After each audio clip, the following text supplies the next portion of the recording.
Kapapanood ko lang nung PBB Celebrity Collab 2.0, no? So, ito yung mga teenager, ages 16 to 20. So, para nga rin matuto, kaso hindi pa rin mawala yung pagiging basher nating mga Pilipino, di ba?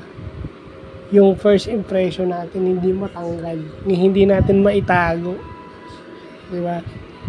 Na kung makakasira naman sa tao, di ba? Yun yung mga hindi na natin dapat sinasabi, lalo na sa social media. Kaya kung maalala nyo si Eman Atienza, yung anak ni Kuya Kim, di ba? Hindi natin alam na nagsasuffer pala ng may mental health problem pala. Although sige, sinasabi nyo, di ba? Sinasabi nyo na nagko-cope up. Pero yung kagaya nung nangyari kay Eman, yung mga tao na yun, mayroong access to professional mental health. May access sila sa mga health professionals pagdating sa mental health. Pero yung pa rin ang nangyari, di ba? Parang lumalabas to sa report na nag-suicide siya.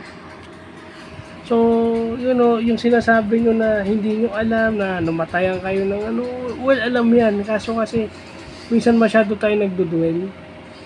Kaso ang masakit sa atin is, kung ano yung naramdaman natin, mali yung pag-cope up natin at naibibigay natin sa ibang tao. So, yung mga nagbabash.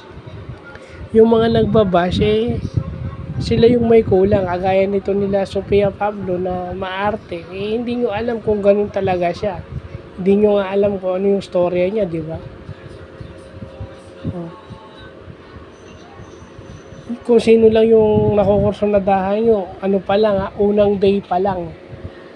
Although meron na nga doon nakabasag ng baso, marami ng violation. Pero tignan natin paano sila nagko-cope up. Yan naman ang nadadala ng Pinoy Big Brother Yung tumatagal sa PBB House, yun yung maraming natututunang maganda. Yeah, so, papanoorin ko ulit. Marami ako matututunan dyan. So, yun lang pa.